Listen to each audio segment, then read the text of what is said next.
आगरा का किला भारत की शान और प्रेम का प्रतीक चिन्ह माना जाता है, क्योंकि उत्तर प्रदेश का तीसरा बड़ा जिला आगरा ऐतिहासिक दृष्टि से काफ़ी महत्वपूर्ण है। मुगलों का सबसे पसंदीदा शहर होने के कारण ही उन्होंने दिल्ली से पहले आगरा को अपनी राजधानी बनाया और इसी आगरा में यमुना नदी के किनारे सफ़ेद पत्थरों से निर्मित ताजमहल के अलौकिक सुंदरता की तस्वीरें न केवल भारत में बल्कि पूरे विश्व में अपनी पहचान बना चुका है, क्योंकि मुमताज़ की याद में बनवाई गई यह इमारत भारत के 7 अजूबों में शामिल किया गया है। सफ़ेद संगमरमर और हाथी दांत से बनाया गया मकबरा देखने में काफ़ी खूबसूरत है और इसमें पत्थर के कार्य भी काफ़ी बारीकी से किए गए हैं और आप में से काफ़ी लोगों ने इसे आगरा जाते हुए देखा ही होगा, और अगर नहीं देखा तो वीडियो या फोटो में तो ज़रूर देखा होगा, और अगर नहीं देखा तो अब देख लिया होगा। लेकिन क्या कभी आपने सोचा है कि इस पर लगा एक एक पत्थर कैसे टिका हुआ है और कैसे इस पूरी इमारत का निर्माण हुआ होगा? आज के दौर में इतने बड़ी बड़ी इमारत और पुल जो कि इतने शिद्दत से बनते हैं वो सेकंडों में ढेर हो जाते हैं, तो फिर 1632 में बना हुआ ताजमहल आज तक कैसे टिका हुआ है? वैसे जिन्हें नहीं पता उन्हें हम बता दें कि सीमेंट का आविष्कार एक अंग्रेज जोसेफ एस्टविन द्वारा 1824 ईस्वी में किया गया था और सबसे पहले सीमेंट उन्होंने ही बनाई थी जिसका नाम पोर्टलैंड सीमेंट था। तो फिर 1631 में जब ताजमहल का निर्माण शुरू हुआ तब तो सीमेंट के बारे में कोई जानता ही नहीं था, तो फिर उसे कैसे बनाया गया, वो भी इतनी मजबूती से कि वह आज तक एकदम सटीक खड़ा हुआ है। क्या हुआ, सोच में पड़ गए क्या? चलिए हम आपको बताते हैं इस वीडियो में। तो हाय फ्रेंड्स, मैं रवि और आप देख रहे हैं मिस्टीरियस स्टूडियो।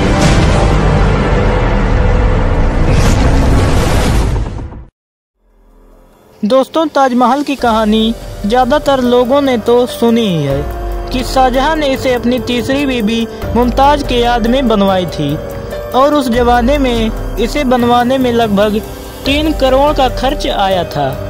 और ताजमहल आज भी अपनी खूबसूरती से दुनिया को हैरान कर देने वाला इमारत बना हुआ है, चाहे वो इसकी कार्य में की गई बारीकी हो या उसकी चारों मीनारें। लकड़ियों से बनी ताजमहल की नींव। अब यह बात सुनकर आप शायद सोच में पड़ गए हों और कुछ लोग तो यह कह रहे हों कि पागल हो गया है क्या, भला लकड़ी की नींव 370 साल कैसे टिकी रह सकती है? पर दोस्तों, ये असलियत है। चलिए हम आपको समझाते हैं। इस लकड़ी की नींव में सबसे बड़ा रोल यमुना का है। जिस तरह शाहजहां मुमताज के बगैर अधूरे हैं, उस तरह यमुना के बिना ताजमहल अधूरा है। इसलिए नहीं कि यमुना नदी इसे खूबसूरत व्यू देती है, बल्कि इसलिए कि बिना यमुना के ताजमहल का कोई वजूद नहीं रहेगा, यह गिर जाएगा। हाँ दोस्तों, यह सारा खेल इस लकड़ी का ही है, जिसके कारण ताजमहल अभी तक टिका हुआ है। दरअसल यह लकड़ी कोई आम लकड़ी नहीं है, यह लकड़ी आबनूस की लकड़ी है। एक तरह से पत्थर की तरह होती है। जहाँ आम लकड़ियाँ पानी में जाने के बाद तैरती हैं, वहाँ पर यह लकड़ी पानी में जाने के बाद पानी में बैठ जाती है। और इन लकड़ियों की एक और ख़ास बात है कि इन लकड़ियों में दीमक नहीं लगते, और सबसे खास बात कि अगर इन लकड़ियों में 30 या 30 से अधिक प्रतिशत नमी बनी रहे तो यह लकड़ी कभी खराब नहीं होती। ताजमहल के नींव का किस्सा भी यही है। नींव में लगे होने के कारण इन लकड़ियों का यमुना के पानी से पर्याप्त मात्रा में नमी बनी रहती है, और यही कारण है कि लकड़ियां पत्थर से भी मजबूत टिकी हुई हैं, और इसी कारण ताजमहल अभी तक टिका हुआ है, क्योंकि उसके किनारे यमुना नदी है। लेकिन यमुना नदी जिस तरह से सूख रही है, उसने आर्कियोलॉजिस्ट की चिंता बढ़ा दी है। उनका मानना है कि जिस दिन यमुना का पानी ज़्यादा कम हो जाएगा, उस दिन लकड़ियों में पानी का स्तर भी कम हो जाएगा और ताजमहल गिर जाएगा। तो अब आप समझ ही गए होंगे कि अगर नींव में पत्थर ही नहीं है तो सीमेंट की जरूरत ही नहीं है।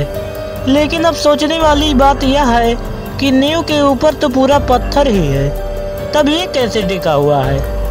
तो चलिए, जब मैंने आपको नींव के बारे में बताया तो इसके बारे में भी बता देते हैं। तो जब बात हो रही है कि बिना सीमेंट के ताजमहल कैसे बना, तो सबसे पहले हम सीमेंट के इतिहास के बारे में पता कर लेते हैं। सीमेंट को सबसे पहले बनाने का श्रेय एक अंग्रेज जोसेफ एस्बिन को दिया जाता है, जिन्होंने सबसे पहले 1824 में पोर्टलैंड सीमेंट को बनाया। अब सीमेंट तो 1824 में आया था और ताजमहल का निर्माण 1631 में शुरू हुआ। तो फिर कैसे चिपकाए गए थे संगमरमर के पत्थर? आजकल तो मार्बल चिपकाने के तो कई तरीके मौजूद हैं, जिनके जरिए संगमरमर को पत्थरों से चिपकाया जा सकता है। पर उस समय पत्थरों को चिपकाने और आधारशिला बनाने के लिए एक खास तरह का मटेरियल तैयार किया गया था। और ऐसा ही नहीं कि ताजमहल में केवल संगमरमर ही इस्तेमाल किया गया था। उसके कंस्ट्रक्शन में बहुत से चमकीले पत्थरों का जैसे एक्वी, एमेनाइट, फिरोजा, लेजवार्ड, मूंगा, सुलेमानी, लेसुनिया का इस्तेमाल हुआ था। इसके अलावा कुछ अल्ट्रा रेयर स्टोन भी इस्तेमाल किए गए थे, जैसे तलाई, पाइजहर, अजूबा, Khatu, maintenance. The construction articles के अनुसार अलग से एक खास घोल बनाया गया था। यह घोल चिकनी मिट्टी आदि से बनाई गई थी। इसके अलावा इसमें गुड़, दालें, चीनी और गोंद आदि भी चीजें मिलाई गई थी, जिसकी सहायता से ताजमहल बनाया गया था। और इसी वजह से इतनी पकड़ हो गई कि आज कई सालों बाद भी ताजमहल सर्दी, गर्मी, बरसात, बिजली आदि का मुकाबला कर रहा है। यह इतना मजबूत है कि भूकंप भी इस ताजमहल को गिरा नहीं सकता। दोस्तों, अब यह बात थोड़ी साइंटिफिक है पर इंटरेस्टिंग भी। ताजमहल केवल प्यार का प्रतीक या सफेद संगमरमर की बनी एक खूबसूरत इमारत ही नहीं, बल्कि मुगल काल की एक सिविल इंजीनियर का एक महत्वपूर्ण हिस्सा भी है।